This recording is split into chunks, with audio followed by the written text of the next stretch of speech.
αγαπητοί φίλοι και φίλες, η σύντομη εισαγωγή, παρουσία μου, θα είναι απάντηση στην πρόκληση του Προέδρου της Τοπικής Επιτροπής, ο οποίος είχε πει να ακούσετε τις ομιλίες μας και να δείτε αν υπάρχει ελπίδα. Η απάντηση, φίλε Πρόεδρε, είναι ότι υπάρχει ελπίδα αν πιστεύουμε ότι υπάρχει ελπίδα. Και δεν υπάρχει ελπίδα αν δεν πιστεύουμε ότι υπάρχει ελπίδα. Και είναι πάρα πολύ απλό. Η ελπίδα είναι μια δύναμη. Είναι μια δύναμη που μας σωθεί να κάνουμε πράγματα, νομίζουμε βεβαίως ότι ξέρουμε τι θέλουμε να κάνουμε και ξέρουμε πώς θα το κάνουμε.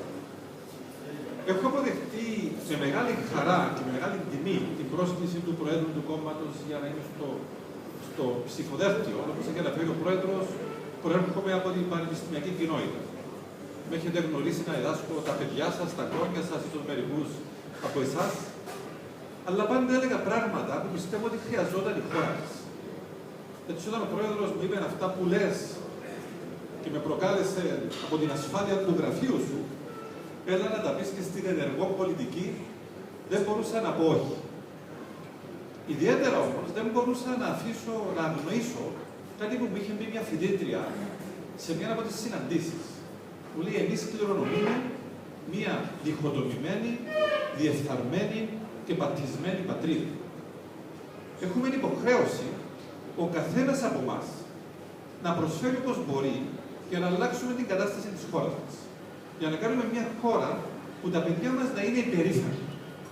Και πιστεύω ότι μπορούμε να τα καταφέρουμε, διότι εμείς οι Κύπροι έχουμε τρία πολύ σημαντικά χαρακτηριστικά. Είμαστε ένας δημιουργικός λαός, έχουμε έναν παραδοσιακό φιλότιμο και έχουμε έναν παροιμιώδες πείσμα. Και έτσι τώρα που μπήκα τα δύο μας πόδια σε ένα παπούτσι, θα τα καταφέρουμε. Τι μπορούν να κάνουν σε αυτή την προσπάθεια οι ευρωβουλευτές μας? Μιλούμε για ευρωεκλογές και είναι σημαντικό να αντιληφθούμε όλοι ότι μας αφορούν οι ευρωεκλογές. Μας αφορούν πάρα πολύ, διότι πριν ένα χρόνο νιώσαμε το χέρι της Ευρώπης πάρα πολύ βαρύ. Μας έκαναν ένα βαθύ κούρεμα και ένα πολύ άγριο ξύρισμα. Ταυτόχρονα όμως νιώσαμε το χέρι της Ευρώπης να μας αγγίζει στον ώμο υποστηρικτικά. Μας έσωσαν από άταχτη χρεοκοπία. Και επομένως τι συμβαίνει στην Ευρώπη μας αφορά και στο χέρι μας είναι να στείλουμε 6 ευρωβουλευτές στο Ευρωκοινοβούλιο. Θα είναι οι ακροβολιστές μας σε εκείνη την πολύ μεγάλη ομάδα που να πείθουν. Να πείθουν όμως γιατί? Στο Ευρωκοινοβούλιο δεν επιτυχάνεις με το να παραπονιέσαι για τα δικά σου προβλήματα. Στο Ευρωκοινοβούλιο πείθεις αν φτιάξεις συνεργασίες με άλλες ευρωπαϊκές ομάδες που έχουν τα ίδια προβλήματα με σένα. Και δύο είναι αυτές οι ομάδες που μπορούμε να συνεργαστούμε. Είναι η ομάδα των μικρών κρατών, για να μπορούν τα μικρά κράτη στην Ευρώπη να έχουν δυνατή φωνή. Και εδώ η παράταξη, το δικό μας ψηφοδέλτιο και το Ευρωπαϊκό Λαϊκό Κόμμα μας δίνουν μια μεγάλη ευκαιρία για να υπάρχει ελπίδα. Προτείνουν, συζητούνται για πρόεδρο της Ευρωπαϊκής Επιτροπής, τον ανώτερο αξιωματούχο της Ένωσης, τον πρώην Πρωθυπουργό του Λουξεμβούργου, μιας πολύ μικρής χώρας, που καταλαβαίνει τι σημαίνει να είσαι μικρή χώρα. Καταλαβαίνει τις ιδιαιτερότητες της μικρής χώρας. Άρα μπορούμε στο Ευρωκοινοβούλιο να ξέρουμε τι θέλουμε και αν πείσουμε να έχουμε δυνατή φωνή με τις άλλες μικρές χώρες. Επίσης, χρειαζόμαστε συνεργασία με τις χώρες της Ευρωπαϊκής Περιφέρειας. Εάν το σκεφτούμε ότι η Ευρωπαϊκή Ένωση είναι μια ισχυρή δύναμη, είναι μια αυτοκρατορία, αλλά η περιφέρεια της έχει προβλήματα. Ιρλανδία, Πορτογαλία, Ισπανία, Ελλάδα, Κύπρος και βαλτικές χώρες. Άρα, αν θέλουμε να λύσουμε τα προβλήματα μας, πρέπει να πείσουμε ότι τα προβλήματα των χωρών της περιφέρειας είναι προβλήματα της Ευρώπης και πρέπει οι προβληματισμοί τους, τα προβλήματα μας δεν είναι στο επίκεντρο του σχεδιασμού. Από ένα χαρακτηριστικό παράδειγμα.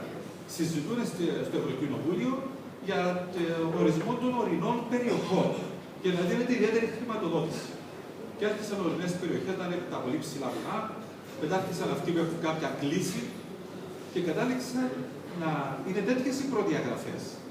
Αυτοί που είναι σε μεγάλες αποστάσεις από τα αστικά κέντρα, με σωστή διατύπωση της οδηγίας, όλη η Κύπρος μπορεί να δικαιούται αυτή την ειδική μεταχείριση, διότι είναι απομακρυσμένη γεωγραφικά από την καρδιά της Ευρώπης. Επομένως, μπορούμε να κάνουμε πράγματα στο Ευρωκοινοβούλιο, να ξέρουμε τι θέλουμε, μπορούμε να επιτύχουμε πράγματα να πείσουμε. Και το τελευταίο που θέλω να αναφέρω έχει να κάνει με το φυσικό αέριο και το πώς αυτό είναι δυναμώνει τη χώρα μας. Πάλι είναι θέμα, φίλε Πρόεδρε, να πείσουμε. Και να πείσουμε γιατί. Να αντιληφθούν οι Ευρωπαίοι ότι το φυσικό αέριο είναι ένας σημαντικός ενεργειακός πόρος για αυτούς. Για τις γερμανικές επιχειρήσεις που μπορεί να αγοράσουν το αέριο μας, για τα γαλλικά νοικοκυριά, για τα ξενοδοχεία της Ρώμης. Και επομένως να βάλουμε το φυσικό αέριο στην εξίσωση της ισχύως με θετικό πρόσημο για μας. Με αυτόν τον σκεπτικό είναι που συνεργάζομαι, που είμαι στο ψηφοδέλτιο σας, διότι πιστεύω ότι έχω κάτι να προσφέρω. Έχω βεβαίως την εμπειρία της γνώσης στην οικονομία. Τα τελευταία χρόνια μιλώ πολύ από τις τηλεοράσεις, διότι πιστεύω ότι χρειαζόμαστε διαφορετικές φωνές, χρειαζόμαστε ένα διαφορετικό ύφος και ύφος πολιτικού λόγου. Όχι για διεκδίκηση της εξουσίας, αλλά για να λύνει προβλήματα του πολίτη. Και ο πολίτης θα δώσει την εξουσία σε αυτό που έχει προτάσεις για να λύνει προβλήματα.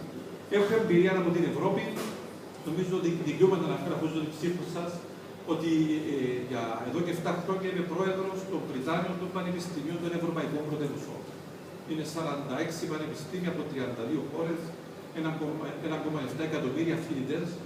Νιώθω πολύ περήφανος, όχι προσωπικά, αλλά διότι μια μικρή χώρα όπως η Κύπρος κατάφερε με τον πιστικό της λόγο να ηγείται αυτής της ομάδας. Έτσι, με τον ίδιο τρόπο πιστεύω ότι μπορούμε να πείθουμε και στο Ευρωκοινοβούλιο. Ευχαριστώ πολύ που με ακούσατε και ευχαριστώ.